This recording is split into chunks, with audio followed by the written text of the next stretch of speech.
నమస్కారం మూర్తి గారు. Namaskaram, Prasad. I am G.T. Murthy. I have been a scientist. I am quite worried, like any other Indian citizen, about the economic development of India. Particularly in comparison with China, though we started in 1990 at about the same level of gross domestic product of about $350 billion each. Today, China has outpaced us by a factor of 7. We are somewhere near $3 trillion output compared to China at about $20 trillion output.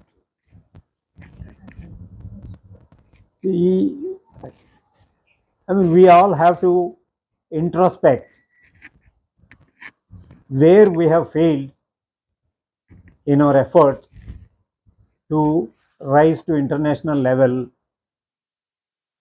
in our prosperity. The reasons lie mainly in the management of different organizations like government, railways, all the enterprises in the country, etc. The technology that we deploy, how we are developing technology to reach international level is another area which could be responsible. And a third area is labor, where we have tended to depend on cheap labor. Cheap labor means, it actually means distributing poverty. If you pay just enough to sustain themselves, that means we are only propagating poverty. So these are the areas in which we have failed. Cheap labor also means we are not creating enough market. Even if we can produce goods, since our own employees cannot buy them, the market has not expanded. These are the issues we have to discuss. The responsibility also lies not in ordinary people, it lies with the government and also with the enterprise managers. Many enterprises in India have been started by purchasing British companies when British departed India, and they have never upgraded the technology, possibly because they thought what the white man has developed cannot be improved upon. So these issues we have to look at in detail to see why we have failed.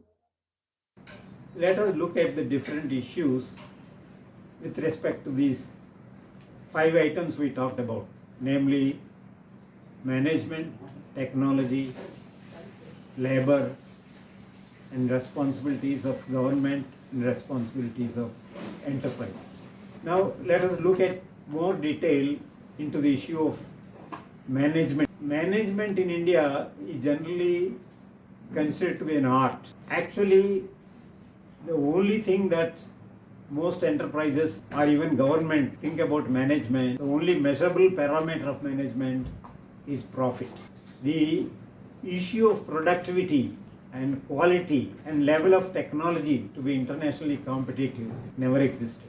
Most managers in many enterprises are not professionally educated. If I am a technologist or an accounts manager, by promotion I become manager and rise to higher and higher positions without formal management training. Formal management training is important to ensure that highest productivity achievable is achieved, to ensure that the labor produces more without having to work very hard and are compensated at international level, even if not at international level, at near international levels, so that along with production, market is also created. Now, another management responsibility is to develop technology to be at the state of the art. That means I must be able to produce products of international quality and products of high value. India today does not produce many products of high value. Like for instance, we don't make aeroplanes, we don't make radars, we don't make even the cell phones that we make are only assembly here. So we don't make the basic components required for electronics in general. So we mostly assemble things to produce electronic products. So one of the management responsibilities is therefore to bring technology up to date, not only in terms of technology of individual products, but to make high value products, high technology, high value products which we don't make today. Now this conundrum of technology management is the promotion of non-managers to become managers. People without management education to become managers of enterprise. Now many of these people are not aware of the international norms of production in terms of the value they add to the products they make. They are not aware what kind of quality standards have to be there. They are also not aware of the management techniques used to reach the level of productivity which is prevailing in the advanced country. The third thing a management has to worry about is the continuing education of its employees. The education becomes one of the tools to create productivity, not overworking the employees, but properly educating them to ensure that they don't create waste, they don't have to do redundant work on things by having to repair bad quality things, etc. There are standard techniques available in management education to achieve this goal. The management also has to be responsible to ensure that they are able to give proper remuneration to the employee. If I can produce more per employee, I can pay them more. Not because I overwork them, but because I have developed a process which would ensure that the output per person is very high. That is the idea of factory. If you refer to Jawaharlal Nehru's book on discovery of India, where he discusses his difference of opinion with Mahatma Gandhi on the imperative of factory production, not cottage industry. By factory production, you mean a process through which when you produce, you create more productivity. Now,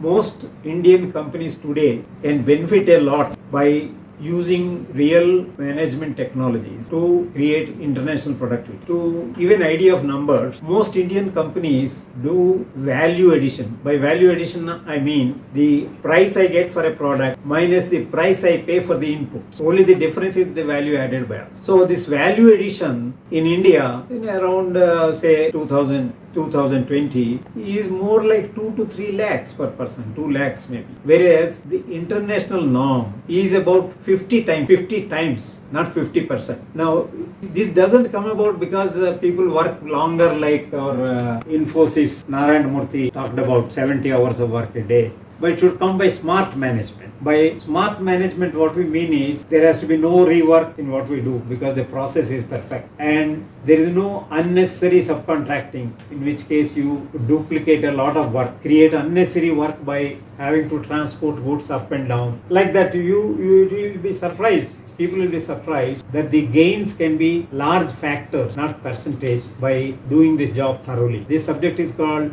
business process reengineering. This business process reengineering and total quality management, these are two areas which are thoroughly practiced in the advanced country, which we do not do at all in India. Business process reengineering is a technique by which you periodically upgrade your output by adopting the latest technology and the advantages that accrue out of it in terms of production and quality. Now, most of our managers who get promoted by way of seniority, not because of management education, are not able to understand these kind of techniques, nor are they aware that the output can be high enough. Let us understand where we fell short in terms of technology. Jawaharlal Nehru started several hundred national laboratories to upgrade technology. But there was a basic flaw in the scheme of things, in which we started CSIR, defense R&D, we started industrial research as a separate department. All these laboratories, unfortunately, are not answerable to anybody. The amount of money spent by all these laboratories is comparable to the money we spend on defense. But no tangible output comes out of all this effort. It also helps to bury hundreds of thousands of scientists whose potential output is lost to the country.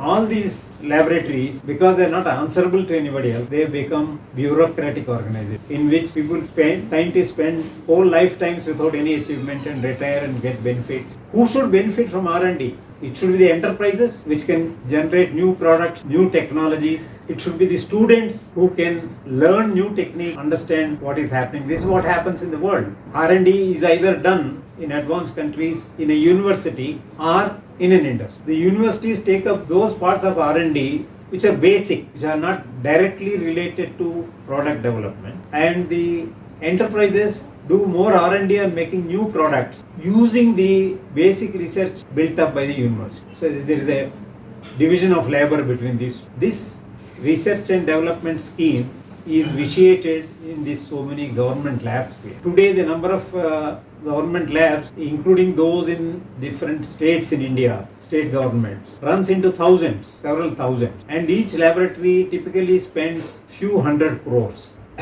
So nobody is thinking about what to do with these laboratories, how to take advantage of them. Some of them are doing good work, particularly some laboratories in the area of space, some laboratories in the area of defense are doing some good work. But by and large, the output is not proportional to the money, personnel and effort thrown in. Now, as a culture in our country, working with the hand is looked down upon. Research means, many people understand, it is not working with the hand, it is something working with the mind only. So most successful research in India, if at all it is there, it is theoretical research, which is not at all practical. Even in our education system, the stress that we had in the British times of practicals and practical knowledge has been slowly watered down. Today, in all the engineering colleges, IITs and even intermediate level education, practicals are completely practically non-existent. They are there formally, and the time spent in practicals is somewhere between 5 and 10. With the result, the output from these universities, engineers, managers and various types of people that come out of it are unable to come to grips with practical issues. That's the education part of research and development. And in every company in India, the expenditure on research and development is generally of the order of 0.3%. The international norm of expenditure on R&D is 10%. Now, can we achieve what international companies achieve by spending a 30th of that money, 1/30th of that money? We are practically not, companies in India, enterprises in India, practically do not spend any money on research. On the other hand, they want to buy technology from outside to manufacture or to provide service. The technology that we get from outside generally is outdated, because why would any company sell technology to others so that they can compete against them? Compton Grease is my company, and 2-3 other companies in Bombay. They call sometimes people from other companies to their corporate meetings to get feedback. So I attended 2-3 such companies. I found as soon as everybody comes, one after the other, the senior managers like general managers, vice presidents, they stand up and say, my goal is to increase the profit of this company. Some variety of that, but basically all of them are saying, I want to increase the profit. How, what, nobody says anything. And generally the managing director is very pleased with it. That all his people are working for profit. Okay, this is one of the deficiencies in Indian company. I am all for profit, but not the process.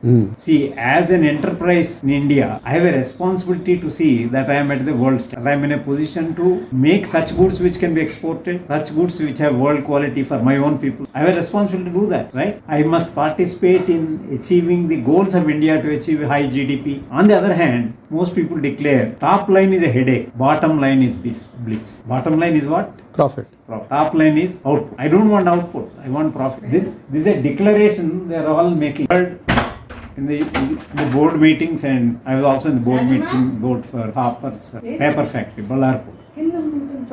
Okay, everywhere these people make these two statements. I am all for profit. I don't bother about the top.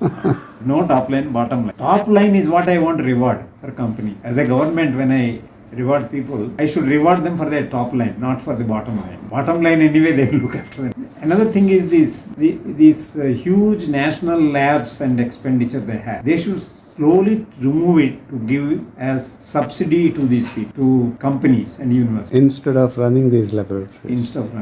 They can give one laboratory to a university, one laboratory which is very relevant, give it to an industry. If nothing else, to public sector industries. If you don't do that, I visited many of these laboratories. See, because they are all bureaucratic. I visited Siri Pilani, Central Electronic Engineering Research. This was in year like 1998. One fellow is developing, one group of about 20, 30 people, they are developing a computer, which doesn't even compete with PC.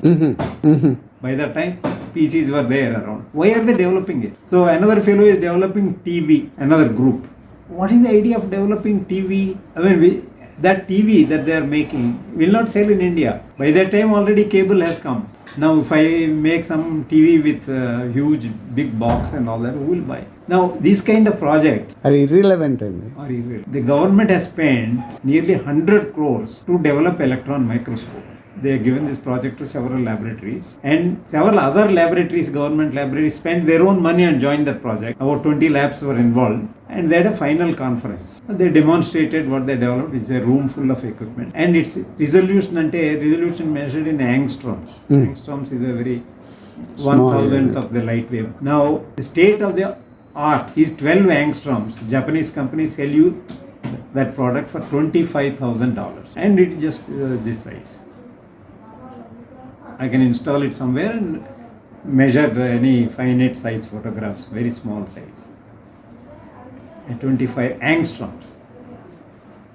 Now, what these people have made has failed. 100 angstroms test, it failed. That means they have got some 120 or 150 angstroms is it. Now, what is the idea of spending 100 crores in 1990s to develop a product in government laboratories where I can buy a commercial one for 25,000, which is 5 times better than what you are doing? Right. Why are you doing it? Right.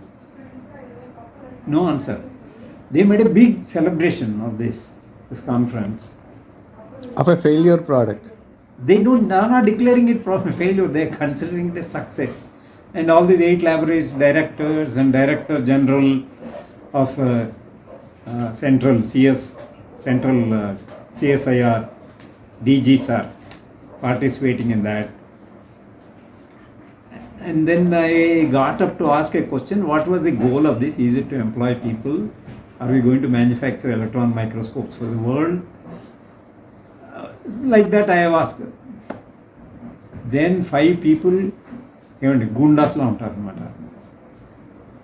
This happened in Kurukshetra University. They have come to beat me up. Really? No, really. Other people protected me. Otherwise, they come to beat me. How dare you talk like this sarcastically to our DG sir? Wow. That's how bad things are. How bad things are. We may be euphoric about it. That's why I'm saying these national labs, they are not accountable to anybody. They had a very lukewarm attitude to develop it. They spent some money, some euphoria, other than that. The point is that nobody is trying to, central government, when it spends money, it should put stiff conditions. That's a simple answerability. What's your objective? What is the response? Yeah. What is the result you have obtained? Simple answerability will do. This is where we are failing. It is clear the government should have given a goal of better than 25 angstroms to start with. Yes. If you didn't develop it, you failed. Simple. Correct, sir, correct.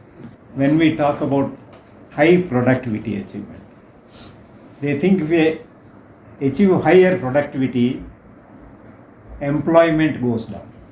Many people have a problem understanding that high productivity is desirable. Their doubt is high productivity means lower employment. Fewer people can do the same thing. But the point is, if we produce higher output per person, the market increases, number one. Number two, the products that you make, as long as they are not just consumer products, also create employment. The products create employment, like trucks. If you make more trucks, the trucks will employ more people. Actually, when Toyota increased the productivity of their truck factory, Deming, who was responsible for their quality and productivity improvement, was asked same question, that the higher productivity, will it not reduce employment in Japan? Deming's answer simply was, when you are making 10,000 trucks before this program, you are employing only 20,000 drivers and cleaners. Now, after this program, when they were making 200,000 trucks, 200,000 trucks will employ 400,000 drivers and cleaners. So, not only 400,000 drivers and cleaners, the average income of the Toyota workers as well as all the truck drivers and truck cleaners also increases manifold. So it does a great purpose in increasing productivity and employment also. So what Deming proved is that higher productivity increases employment. It does not decrease employment. So that doubt should be set at rest so that people should not have second thoughts about increasing productivity. Now, so if we come to the responsibilities of enterprise managers, I don't call corporate, I say enterprise because enterprise could be a government company or any organization for that matter. Therefore, to create high productivity is one of the primary goals for an enterprise. It's a natural responsibility of them, not just profit. Because most of these enterprises in India are trying to achieve profit through cheap labor by paying less, which means less market for their own product, and they are also trying to do by depending on foreign technology, not developing your own technology. So one of the responsibilities which enterprise managers are forgetting is the responsibility to develop world-class technology. World-class technology in the sense that the product that I make should be saleable anywhere in the world. See, even when we pay higher wages according to higher productivity in India, our labor cost is still less. So, if you take any product, the total cost of the product is ultimately the cost of the labor involved in it. My input products again are made through labor, and again their inputs are made through labor. So the total cost of a product is the cost of labor. So the competitive advantage that we'll have from somewhat lower cost of labor should give us a great advantage in the world market, provided I have the necessary quality and technology. So that brings us to the necessity for high quality and high technology in my product, for the development of which the responsibility lies with the management of enterprise. For example, let us take high-speed railways. Originally in Japan, later in Europe, and then in China, the managers of railway locomotive companies and track making companies didn't rest with just making profit, but they developed these high-speed railways, which is a great boon to their countries. And also they started also making much higher profit than before with these high-speed railways. This happened because of their commitment to technology and commitment to quality. Quality in the sense these trains should not cause more accidents because they are running at a much higher speed. And now this is an area which can only come because of my dedication to technology, where I am willing to do experiments on track development and high power engines and stability at high speed, which in our country we are not willing to do. We have the organization called RDSO, Railway Development and Scientific Organization. This organization, one thinks he is committed to research. No, it's not committed to research. All that they do is they look at what technologies are available from outside, either to buy are to somehow get hold of. Now, the only technologies that you can buy are outdated technologies. And they are also buying these from countries like United States and Germany, which don't have these high-speed railways. So, the corporate responsibility, therefore, for being able to compete in the world towards technology and quality is very important. Today, in the 70s, for instance, Japan got into this business of high tech, high quality and high productivity with the help of Deming, Edward Deming, who came from United States to help Japan in achieving these goals. And that resulted in these techniques of total quality management, which helped Japan to achieve very high productivity and high quality of their products. And in the ensuing years, they dominated the world market. It became the second largest economy in the world, even though its population is 1/10 of India and 1/10 of China. It became the second largest. For quite some time, Japan was the second largest economy till China overtook. I am not worried about process. I am not worried. I don't have any other goal.